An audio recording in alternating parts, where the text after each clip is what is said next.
Halo semuanya, selamat datang di sesi bedah materi kita hari ini. Nah, khusus buat kalian, para mahasiswa, calon akuntan dan manajer keuangan masa depan, anggap aja obrolan kita kali ini sebagai masterclass dinamis kalian. Kita nggak cuma bakal bahas teori, tapi kita akan membedah standar akuntansi yang benar-benar menggerakkan roda bisnis internasional di luar sana. Udah siap? Yuk kita mulai dan lihat apa yang sebenarnya terjadi di balik angka-angka laporan keuangan. Biar nggak bingung, ini roadmap kita untuk hari ini. Pertama, kita akan bahas fondasi akuntansi investasi. Terus, kita belajar mengukur tingkat pengaruh kita.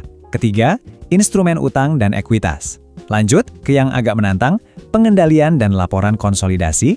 Habis itu kita bahas cara mengelola penurunan nilai, dan pastinya kita tutup dengan yang paling krusial, etika sang akuntan masa depan. Oke, mari kita langsung masuk ke bagian pertama, fondasi akuntansi investasi. Sebelum kita mikirin jurnal yang rumit, coba deh lupain sejenak hafalan buku teks kalian yang kaku itu. Kita harus fokus ke realitas strategis di lapangan. Menurut definisi inti PSAK, investasi itu sebenarnya simpel. Kalian menempatkan dana atau sumber daya ke sebuah aset hari ini murni untuk memanen manfaat ekonomi di masa depan. Manfaatnya bisa berupa bunga, dividen, atau keuntungan strategis. Ini adalah pondasi dari semua pergerakan modal yang bakal kalian catat nanti. Terus, apa sih yang bikin perusahaan rela ngeluarin duit miliaran buat investasi? Macam-macam. Mulai dari nyari pendapatan pasif lewat bunga, muter kelebihan kas biar tetap produktif dan liquid, sampai ke urusan diversifikasi risiko. Belum lagi manuver strategis yang agresif, kayak pengen menguasai teknologi baru atau caplok pasar kompetitor. Jadi, ilmu akuntansi yang kalian pelajari ini sebenarnya lagi merekam detak jantung dari keputusan bisnis raksasa global loh. Nah, kunci utama dalam klasifikasinya itu ada di niat. Niat perusahaan adalah segalanya. Kalau niatnya cuma parkir dana sebentar biar dapat untung cepat dan gampang dicairin, ya itu masuk investasi jangka pendek. Tapi kalau niatnya ibarat main catur, ditahan lebih dari setahun buat ekspansi strategis, itu investasi jangka panjang. Beda niat, beda juga kamar akuntansinya. Sekarang, kita masuk ke bagian 2, mengukur tingkat pengaruh kita. Disinilah standar PSAK jadi benar-benar menarik, karena kita bicara soal seberapa kuat pengaruh kita di perusahaan orang lain. Coba bayangin kepemilikan saham itu kayak tingkat kedekatan. Kurang dari 20%, kalian cuma penonton pasif. Masuk ke porsi 20-50%, nah di sini kalian udah punya pengaruh signifikan. Kalian punya suara di meja direksi. Tapi kalau tembus di atas 50%, wah itu udah kayak pernikahan total. Kalian yang nyetir perusahaan itu sekarang. Siapin catatan kalian karena pola ini adalah sesuatu yang wajib banget kalian ingat di kepala, baik buat ujian maupun dunia kerja nanti. Ada hubungannya yang sangat jelas di sini. Pasif di bawah 20% itu pakai nilai wajar. Pengaruh signifikan itu memicu metode ekuitas. Dan kalau kalian memegang kendali, selamat. Kalian harus pakai metode konsolidasi. Rapi banget kan? Terus, kenapa sih akuntansi modern itu makin kesini makin ngefans sama nilai wajar dibanding biaya perolehan? Gini ya, biaya perolehan itu kan cuma mencatat harga masa lalu. Padahal, pasar kita itu liar, sangat volatil. Investor butuh tahu realitas hari ini, detik ini. Nilai wajar ngasih tahu harga aktual seandainya aset itu kita jual sekarang. Konteks ekonominya jauh lebih masuk akal buat ambil keputusan. Lanjut ke bagian 3, instrumen utang dan ekuitas. Perusahaan itu butuh kendaraan buat naruh duitnya, dan biasanya pilihannya ada 2, utang atau ekuitas. Instrumen utang, kayak obligasi, itu sifatnya kayak janji, pasti, terjamin, dan kalian punya hak jelas atas pokok dan bunga. Sebaliknya, instrumen ekuitas, kayak saham, itu artinya kepemilikan. Jauh lebih beresiko, karena kalian itu dapat antrian paling belakang kalau ada apa-apa. Tapi ya, potensi untungnya lewat dividen atau kenaikan harga saham nggak ada batasnya. Nah, ini bagian favorit saya, karena IFRS 9 itu bener-bener mubah cara main kita.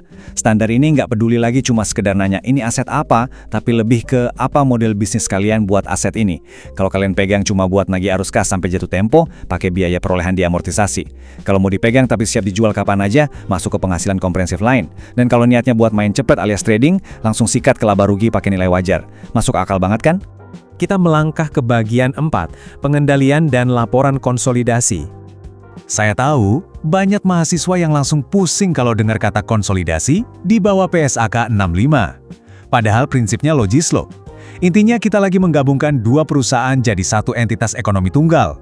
Kalian jumlahin dulu semua aset, liabilitas, pendapatan, dan bebannya. Terus, dan ini yang sering bikin kepleset, kalian wajib mengeliminasi semua saldo dan transaksi antar mereka. Ya masa iya kita ngakuin pendapatan dari hasil jualan ke diri sendiri? Nggak lucu dong? Dan di tengah-tengah keribetan konsolidasi itu, kadang muncul makhluk misterius bernama goodwill. Goodwill ini lahir kalau kalian ngebeli perusahaan lebih mahal dari nilai wajar aset bersihnya.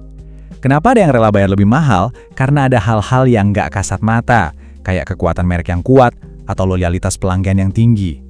Tapi ingat ya, di aturan sekarang, goodwill itu udah nggak diamortisasi lagi tiap tahun, melainkan harus dicek terus apakah nilainya turun atau nggak. Hal ini membawa kita ke bagian 5, mengelola penurunan nilai. Mari kita sedikit pelankan tempo di sini, karena ini serius. Investasi itu bisa hancur, dan cara akuntansi menangani kehancuran itu udah berubah drastis lewat konsep Expected Credit Loss atau ECL. Dulu, akuntan itu nunggu sampai ruginya beneran kejadian, baru dicatat. Terlambat banget kan? Sekarang, ECL maksa kita buat jadi peramal masa depan. Kita harus lihat data masa lalu, lihat kondisi hari ini, dan prediksi ke depan buat estimasi potensi kerugian sejak hari pertama. Ini semua biar investor nggak kebobolan saat pasar tiba-tiba jatuh. Kenapa kita sampai butuh ECL? Karena resiko di dunia nyata itu seram. Ada resiko kredit orang gagal bayar, resiko pasar yang bikin harga anjlok, resiko likuiditas pas aset susah dijual, sampai resiko suku bunga dan mata uang yang naik turun.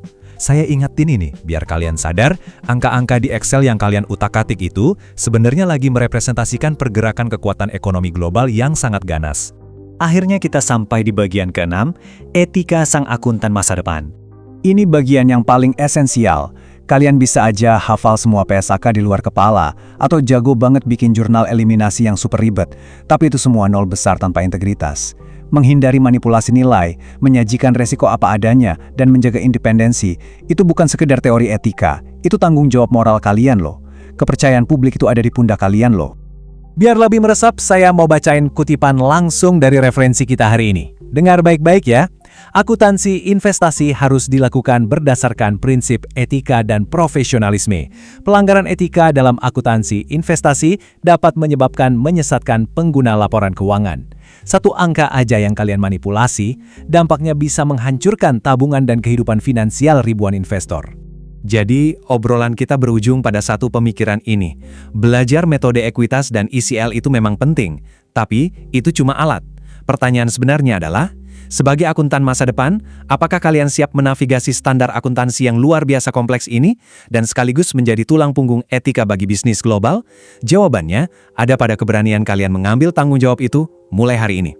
Terima kasih udah ngikutin sesi bedah materi ini dan pastikan kalian terus menggali lebih dalam.